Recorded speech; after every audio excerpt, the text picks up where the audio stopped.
90 ming dollar patkulich holati, 70 ming dollar korobka holati. Qaranglar akalar. Bu xol bo'tdi, studiya formatida qoldirilgan. Oshkora xolasanglar mana bu yerdan to'sib olasizlar, shundoq to'sib olsanglar bo'ladi. Ko'rasizlar, kengligini men perillar qilib beriladi, kaloniy oynalardan qilinadi.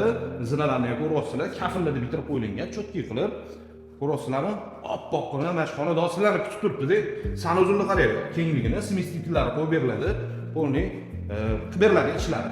Hop, bu yoqda bitta yotoqxona bor-da, ko'rasizlar, remonti vahshiy zo'r holatda.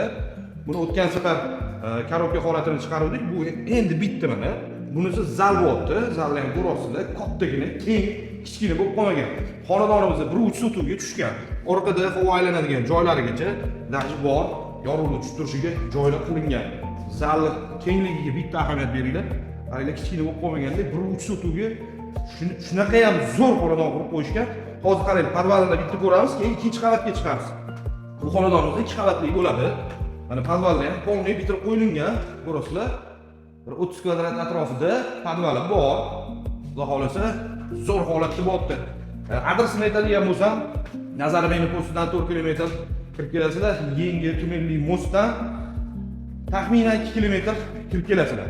Shu xonadonimizgacha. Mana shunaqa panoramli oynalar ham qilib qo'yilgan. Hop, zeleniy zonalar bor, hovlini ham hozir bir ro'y ko'rsataman. Mana bu yoqda ikkinchi qavatini ko'rasizlar. Ikkinchi qavati ham kichkina bo'lib qolmagan, kengina qilingan. Reyestrga turbalar ham tashab ketilgan. Hop, bu yoqda yana bitta sanuzul bo'pti. Kengligiga ahamiyat berasizlar. Juda ham keng qilib qoldirilgan. Yaxshi parketi ham qilib qo'yilgan. Bunisi yana bitta yotoqxona bo'pti. Kengligini ko'rasizlarmi? Bu zalli tepasi. Yana o'sha razmerda, kattagina razmerda qolgan. Hop, bu yoqda yana bitta yotoqxona bo'pti. Mana ko'rasizlar. Yaxshi sifatli mahsulotlar qo'lni ishlatilgan bu xonadonimizga zinalarga ahamiyat beringlar. Kaloniy oyna bo'lsa, juda ham chiroyli vid bo'ladi yana. Remontlari zo'r sifatli. Ustalar ham baraka topsin, chotki qilib bitirib qo'yishibdi. O'tgan safar kelganimizda hali bitmagan edi. Hop, endi hovlilarni aytamiz. Hovlisini ham bitta ko'rsatamiz.